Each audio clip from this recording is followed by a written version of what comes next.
So society basically tells you that when your life completely falls apart, you are fundamentally broken, Oh, totally. right? Like if your health fails or your marriage just collapses out of nowhere, or maybe your career suddenly hits a brick wall and you just don't know who you are anymore. Yeah, the immediate cultural instinct is to treat you like a malfunctioning machine. Yes, exactly. You need a therapist to diagnose you, or a pill to numb you, or maybe you just need a new morning routine to like optimize yourself. Or a spiritual retreat to just bypass the pain entirely. Right. We are so conditioned to think of a breakdown as a failure, like something that absolutely has to be fixed. But what if that entire premise is just completely upside down? I mean, that is the ultimate paradigm shift. What if your breakdown isn't a malfunction at all? What if it's actually a biological and spiritual initiation that's working exactly as designed? It completely flips the script on human suffering.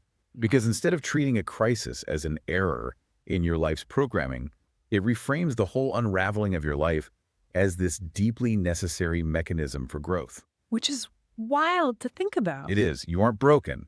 You are simply being dismantled so you can be rebuilt. And that is exactly the mission of today's deep dive. We are exploring this massive stack of materials today. Huge stack. Yeah, we've got manuals, session transcripts, and excerpts from a really fascinating book called To the Beach, Cut Ties, and Run. And all of this centers around the work of Kelie Cichoski. Right. Looking at her philosophy, it really strikes me that the mainstream self-help industry often operates like a landlord. How do you mean? Well, it's like putting a fresh coat of paint over a house that has a crumbling foundation. You buy a new planner, you repeat some positive affirmations in the mirror, but the structural integrity of your life is still sinking. Oh, that's a good way to put it. Right. But Kelly's approach, it isn't about aesthetics at all. It is a full tear it down to the studs gut renovation of your soul. And that structural integrity analogy is incredibly apt here. Because her authority to guide that kind of demolition, it doesn't come from, a weekend certification. Or a shiny Instagram course. Exactly. It's not some generic surface-level spiritualism. I mean, we see so many coaches today peddling this toxic positivity from a place of just unchecked privilege. She's telling people to manifest a better reality. Right, which is exhausting. Yeah. But Kelie's authority is rooted in profound, gritty, lived experience. The materials highlight that she has had to reinvent herself multiple times. She survived domestic violence, right? Yes, domestic violence, and she battled severe addiction. And crucially, she overcame that addiction without even going to rehab. Which is incredible. She credits her survival to strong inner guidance and her guardian angels. But just the sheer mechanics of navigating rock bottom on her own, I mean, she had to build this visceral biological understanding of how the body and mind actually process trauma. She couldn't just intellectualize her way out of it. No, she had to live it. And that biological reckoning is exactly why she demands such radical self-responsibility from the people she works with. She firmly opposes that spiritual bypassing. The idea that you can just think high vibrational thoughts to magically alter your nervous system? Exactly. Real transformation requires an intense level of discipline. You have to sit in extreme discomfort and just take absolute responsibility for your own evolutionary process. Which leads directly into how she actually maps out this whole process. She calls it the hero's journey, human edition. I love that title. Right. Rather than fighting the breakdown, she breaks it down into stages of human initiation.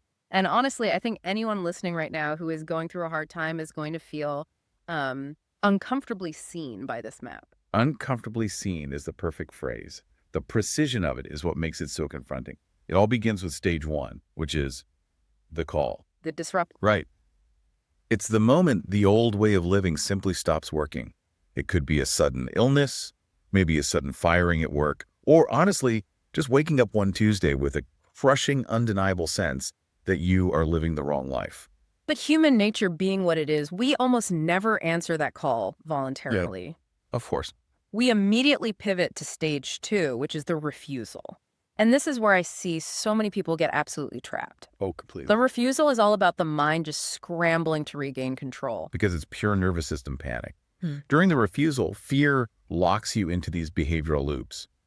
Let's say the call was a toxic job that's destroying your health. Okay. The refusal is your brain rationalizing staying because the paycheck represents safety. So you tell yourself, oh, I'll quit next year, or you know what, it's not that bad. Even though your body is literally falling apart. Right. And this resistance to reality is where chronic anxiety, depression, repeating destructive patterns really take root. You are actively fighting your own initiation. But eventually, the friction just becomes unsustainable. You hit what she calls the threshold. The illusion shatters. Yes, the illusion shatters, and there's no going back, and that plunges you into the descent. And I have to say, reading through her descriptions of the descent in the sources, it sounds brutal. It is brutal. It's the dark night of the soul, old emotions, buried memories, primal fears. They just surface all at once. You feel entirely raw and exposed. And it feels that way because your ego is literally losing its grip on reality. Yeah. But the most fascinating mechanism in this entire journey happens right after that descent. The surrender part. Yes. Yeah. If you stop fighting the free fall, like if you actually surrender to the loss of control, you reach the stage called support appearing. And notice the causality there. Exactly. The support doesn't show up to save you from falling. The support appears after you surrender to the fall. That's huge. Once you drop that frantic need to control the outcome, the right guide or the right modality or just the right intuitive hit finally has the space to enter your awareness. And then that support facilitates death and rebirth, the permanent ending of your old survival strategies. And the birth of a more authentic self, which ultimately leads to integration. You bring this new awareness back into your daily life with really firm boundaries. The map normalizes the terror of the whole process. It basically tells your brain, hey, you aren't dying, you're just at step 4. I totally see the utility in that, but I do want to challenge this idea of radical self-responsibility for just a second. Okay, let's hear it. If someone listening has just had their life completely explode, maybe they were deeply betrayed or they lost their business due to a market crash or something totally outside their control, doesn't telling them they aren't a victim run the risk of sounding, I don't know, incredibly dismissive? I can see why it sounds that way. It just borders on that toxic positivity of, well, everything happens for a reason, just take responsibility. That is such a vital distinction to make. And it really hinges on the difference between experiencing pain and adopting an identity. In philosophy, avoiding the victim label is absolutely not about shifting the blame onto the person suffering. Okay. It is about ending what she terms the victim contract. Walk me through the mechanics of a victim contract, because that sounds intense. So when you sign a victim contract mentally, you are essentially deciding that your life is entirely at the mercy of external forces. Giving away your power. Right. Blaming your ex, blaming the economy, blaming your childhood trauma, all of that might be completely factually justified, Sure. but functionally. It keeps your nervous system locked in a state of passive survival.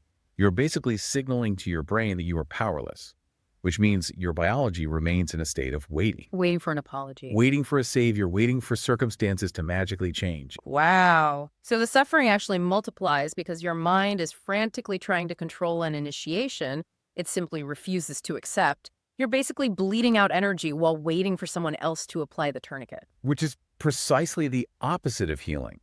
Acknowledging that you are undergoing a purposeful initiation doesn't erase the injustice of what happened to you, but it does recenter your agency. It shifts your biology from passive waiting to active adaptation. Exactly. You stop waiting to be rescued and you start actually participating in your own reconstruction.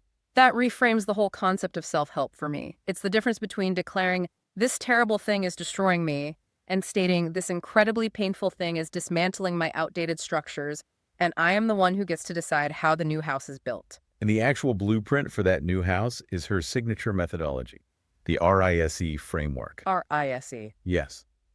But it is critical to understand that this isn't just, a catchy acronym she put together for a marketing brochure. Right. It's not just corporate speak. It is a biological, energetic, and psychological sequence. Your nervous system has to physically move through these stages in order. You really cannot skip steps. Well, let's dissect that sequence, starting with the R, which stands for release. The materials really emphasize this is the foundational step and universally the hardest one. Oh, without a doubt. It requires releasing control, releasing societal conditioning, and just letting go of that deeply ingrained belief that you have to struggle to prove your worth. She uses a really specific phrase in the book. Relief comes from releasing resistance. The difficulty stems from the fact that most high-functioning people don't even realize they use control as a trauma response. Wow, say that again. Control disguises itself as productivity. It looks like overthinking every single scenario, or maintaining super rigid daily routines, or being hyper-independent so you literally never have to rely on anyone. Ouch. Yeah, that hits close to home. The release phase forces you to confront the fact that this control is actually just a massive distortion created by fear. Thinking about the physical sensation of that release phase, the best parallel I can draw is being caught in a riptide in the ocean. Okay, I like that. When you are suddenly pulled away from the shore, your immediate primal fear response is to fight it. You try to swim directly against this massive current to get back to the safety you know. Which is exhausting. It's worse than exhausting. Functionally, swimming against a riptide just exhausts your muscles, spikes your panic, and ultimately causes you to drown. The only way to survive is completely counterintuitive. You have to relax. You have to surrender to it. Yes, you have to release your need to control the situation. You let the current carry you out beyond the break, and only then, once that chaotic energy dissipates, can you safely swim parallel to the shore. The mechanics of that analogy perfectly mirror the nervous system. The riptide is the initiation. The frantic swimming is your refusal. Wow. Releasing control doesn't mean you are giving up on your life. It means you are aligning with the reality of the energetic current so you can actually survive it. Yeah. You just stop wasting energy fighting the inevitable. And once you stop fighting and let the current carry you out, you enter the I in RISE, which stands for Illuminate. Right. Illuminate is the natural byproduct of the panic subsiding. When your nervous system isn't just flooded with adrenaline, clarity naturally emerges. This stage is all about observing your own behavioral patterns without shame or judgment. Why without judgment specifically? Because judgment creates neurological static. If you judge yourself for, say, staying in a bad relationship for too long, you immediately trigger a defensive response in your own brain. You blind yourself to the root cause. Exactly. Without judgment, you can clarify your perception. You might realize, for instance, that what you thought were healthy boundaries keeping people out were actually just massive defensive walls built by a terrified inner child. So Illuminate turns intellectual concepts into embodied insights. You don't just read a book about your trauma, you actually feel the weight of it in your body. Which is the necessary bridge to the S, which is shift. And the documentation is extremely firm on this point. The shift happens in the body, not the mind. Because the failure of most self-improvement is that it relies on top-down processing, right? Trying to use logic to change deep emotion. Exactly. If your nervous system is chronically stuck in a fight or flight response, your behavior is always going to revert to your oldest survival patterns the second you get stressed. You simply cannot outthink a dysregulated nervous system. So all those mirror affirmations fail because your body literally knows you're lying to it. Yeah, your body calls your bluff. The shift phase focuses entirely on down-regulating the nervous system and recalibrating your identity.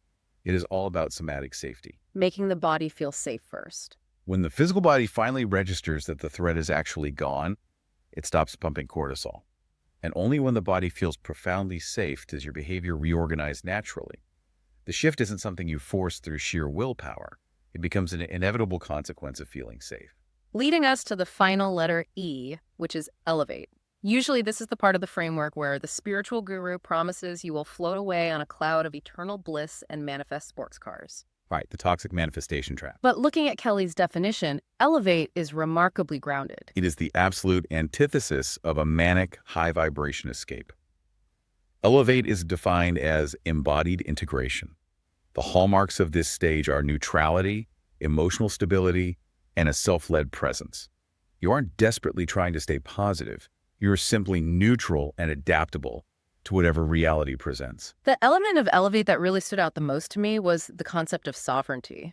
She draws a really hard line against dependency. She does. She makes it so clear that in this elevated state, there are no saviors. There is no hierarchical worship of a teacher.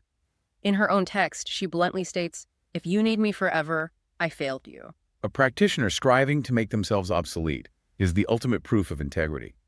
It means her goal is truly to connect you back to your own internal guidance, not to tether you to her brand for endless recurring sessions. Okay, so we have this incredibly practical, biologically sound framework. It deals with control, nervous system regulation, behavior change. But here's my question. Go ahead. If the conscious mind is the ultimate firewall, if your brain is absolutely terrified of changing these survival patterns, how do you actually force it to let go? You can't just ask an anxious mind to stop being anxious. You can't. You really can't do it while the conscious mind is fully engaged. It will always block the deepest trauma from surfacing because it thinks it's protecting you. Right. That is exactly a modality to bypass the conscious mind entirely, and that is transform hypnosis.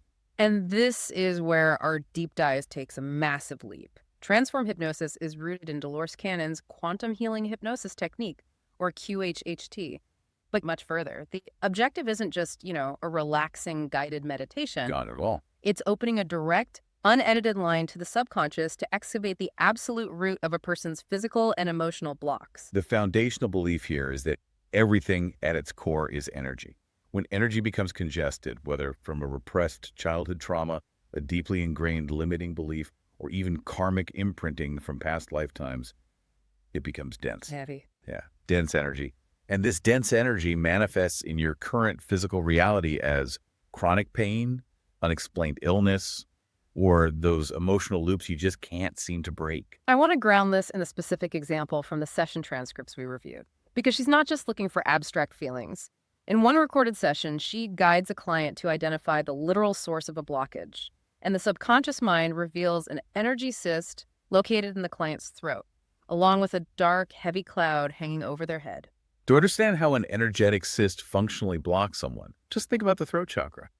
If someone has a chronic fear of speaking their truth or setting boundaries, that repressed energy solidifies. It acts literally like a dam in a river. And the client feels that physically. Yes. The client might experience this as literal throat pain, thyroid issues, or just a psychological inability to speak up during a conflict. The hypnosis actively facilitates the removal of the cyst and the cloud. And the mechanics of the healing described in the text are just vivid. Once the dense, stagnant energy is extracted, she doesn't just leave a void there. Right. Nature abhors a vacuum. Exactly. She guides the client to visualize a liquid golden light pouring into the body. And this light displaces any remaining density, filling the empty spaces and restoring the tissue's energetic blueprint from the inside out. It functions as energetic surgery. And because the conscious mind is bypassed, the nervous system isn't re-traumatized by analyzing the painful memory. The subconscious simply identifies the block, removes it, and recalibrates the energy. Okay, I am tracking with the somatic healing, I am tracking with the energetic surgery, and even the past lives. But when I turn the page in these transcripts, my jaw actually dropped. I know exactly what part you're talking about. We suddenly transition from highly practical trauma processing to channeling ninth dimensional mantid aliens. It's a pivot for sure. How on earth do these two wildly different realities coexist in a single cohesive framework? It requires zooming out considerably. Somatic psychology and extraterrestrial channeling aren't separate worlds. They're simply different altitudes of the exact same reality. Okay. As a trance channeler, she enters a profound state, moving her own conscious mind completely out of the way so that higher dimensional consciousness can speak directly through her vocal cords. And specifically, she channels mantid beings. For anyone unfamiliar with extraterrestrial lore, these are highly advanced insectoid entities. Right. The transcripts feature extensive dialogue with a mantid entity who identifies herself as Etta. Etta functions as an initial contact entity. Her primary role isn't just to drop cosmic wisdom. It is to rigorously test the vehicle, meaning physical and energetic body. Testing it for what? Well, channeling ninth dimensional frequencies requires a massive amount of energetic bandwidth. Etta has to ensure Kelie's nervous system can handle the sheer voltage of the communication without literally burning out. The concept of high-voltage alien communication sounds like pure science fiction at first glance. But what convinced me to take it seriously wasn't the cosmic messaging. It was the bizarre, highly grounded physiological proof of the experience happening in real time. Yeah, the mantid beings operate purely from a frequency of immense love, aiming to assist humanity through this ongoing shift in global consciousness. But the undeniable proof that she wasn't just making this all up came from watching her own brain malfunction during the sessions. There is a moment where Etta literally points out that Kelie's human brain is getting immensely frustrated. Yes. The transcript notes Etta saying, "We do find it funny that her brain is trying to process all of this and understand what we are saying before we say it, and it can't keep up with the transmission channel." That is the perfect mechanical explanation. A ninth dimensional concept simply doesn't have an equivalent word in the English human vocabulary. So Kelie's brain is frantically searching its entire linguistic database in milliseconds, trying to translate the frequency into a word, and it fails. It's essentially buffering. Exactly, buffering because the Wi-Fi signal from the ninth dimension is just too complex for the hardware. That physical frustration validated to her that the transmission was entirely external. And this is exactly how the mystical perfectly integrates with the practical.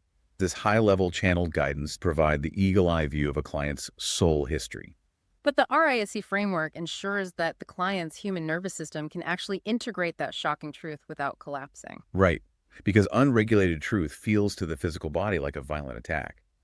So, bringing all of this back down to earth, what does this mean for you, the listener? It means that if you are completely exhausted from circling the exact same painful lessons, if your muscles are tired from swimming against the riptide of your own life, and if you have that quiet, undeniable knowing that your current breakdown is actually a breakthrough waiting to happen, there is a map. But her materials include a very stark warning. This work is not for spectators. It's not a podcast you just listen to while doing the dishes. No, you cannot consume this information passively and expect your life to magically change. It is designed for active participants, people who are self-aware, highly intelligent, and finally ready to stop repeating the survival patterns they already know are destroying them. She's not going to fix you. She's going to hold you relentlessly accountable to the power your higher self already possesses. If that level of radical accountability resonates with you, if you are done putting fresh paint on a sinking house and are truly ready for the gut renovation of your soul, you really need to connect with her directly. She offers a complimentary 20-minute clarity call, which you can book at transformanddries.com. That's transformanddries.com. And there are no high-pressure sales tactics.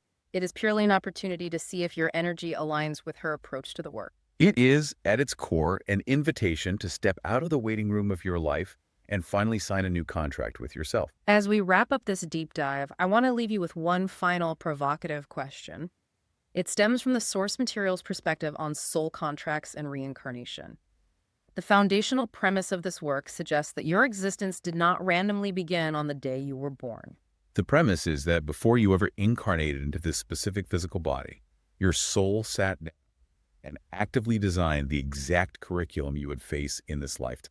Every devastating loss, every chronic illness, every recurring theme of abandonment or control, you didn't just stumble into them, you chose them as the precise resistance training your soul needed to evolve. So I want you to look at your life right now and ask yourself, if your soul actively chose its exact curriculum before you were even born, what is the current biggest, most painful struggle in your life secretly trying to teach you? It radically shifts your reality when you finally understand that the obstacle isn't blocking your path. The obstacle is the path. You aren't broken. You don't need fixing. You just need to stop fighting the renovation. Thanks for taking this deep dive with us. Until next time, remember to breathe, release the resistance, and just see what happens.